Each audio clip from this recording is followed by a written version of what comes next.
ওয়াগদুদ মিন সাউতিক, তুমি মানুষের সাথে কথা বলার সময় তোমার গলার আওয়াজকে ছোট করো।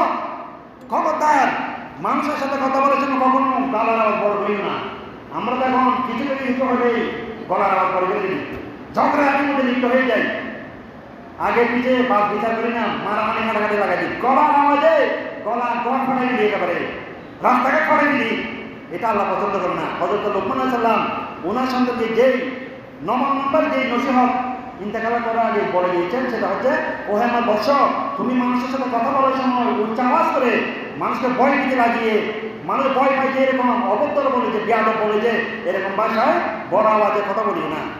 আর কি ইন্নান কারালা সোহাতুল সাউতুল হামিদ, নিশ্চয় নিশ্চয় জগতের মধ্যে যতগুলো শব্দ রয়েছে, যত প্রাণী রয়েছে, যতগুলো প্রাণীর শব্দ রয়েছে, গলার কণ্ঠস্বর রয়েছে, সব থেকে নির্দিষ্ট আওয়াজ, নির্দিষ্ট শব্দ, নির্দিষ্ট কণ্ঠস্বর হচ্ছে গাধার আওয়াজ। নউজুবিল্লাহ। আল্লাহ বলছেন যে সবচেয়ে নির্দিষ্ট আওয়াজ কি? গাধার আওয়াজ। সেই জন্য গাধার আওয়াজের মতো নির্দিষ্ট আওয়াজ বের করি না মুখ থেকে। আমরা হচ্ছে সর্বশ্রেষ্ঠ আল্লাহ জি, আমাদের মুখ থেকে আমাদের কণ্ঠস্বরটা সর্বশ্রেষ্ঠ হতে হবে, কথাগুলো সর্বশ্রেষ্ঠ হতে হবে, সুন্দর আচরণ হতে হবে, কথা হতে হবে। গাধার মতো চিৎকার করি না, গাধার মতো এই আওয়াজ করে বলে কোনো কথা বলি না মানুষের সাথে, এটা আমি পছন্দ করি না। তাহলে সময় শেষে আমি এতটুকুন বলবো যে আমরা যেগুলোকে কোনো কিছুই মনে করি না, এগুলো আল্লাহর কাছে কতটুকু পছন্দ করেন। দেখেন, আমরা মানুষের সাথে কথা বলি, উচ্চ আওয়াজ দিয়ে কথা বলি, আরও অনেক নসিহত আছে সময় সঙ্গে।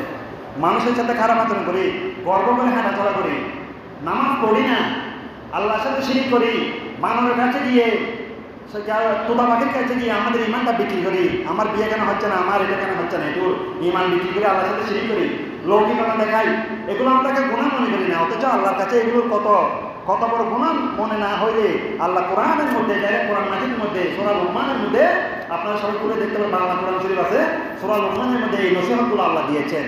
সুতরাং আমি যে কয়েকটা নসিহত কোরআন থেকে বর্ণনা করেছি, আমরা এগুলো কিন্তু আমল করার চেষ্টা করবো। কথাবার্তার মধ্যে মাধুর্য টানতে হবে, চলাফেরার মধ্যে মাধুর্য টানতে হবে, আল্লাহর সাথে শিরিক করা যাবে না, নামাজ পড়তে হবে।